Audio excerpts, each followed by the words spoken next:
السلام علیکم سامعین، 8 جمادی الاولیٰ اور 23 نومبر ہے۔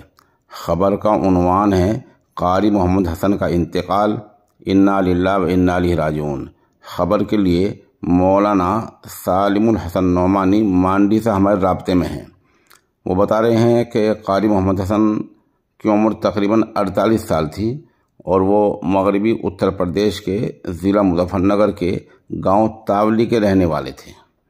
وہ سرکردہ سماجی کارکن تھے اور اسی لیے ان کی تدفین میں بلا لحاظ مذہب ہزاروں لوگوں نے شرکت کی ہے، جیسے کہ آپ ویڈیو میں دیکھ رہے ہیں۔ ان کی نماز جنازہ مولانا یونس نے پڑھائی ہے اور جہاں فرزندان توحید نے شرکت کی ہے وہاں برادران وطن میں یشپال ملک اور ادھر اہل اسلام میں مولانا حسن مدنی اور اس طرح کے لوگوں نے شرکت کی ہے، اور پسماندگان میں بیوہ، ایک بیٹی اور 3 بیٹے ہیں۔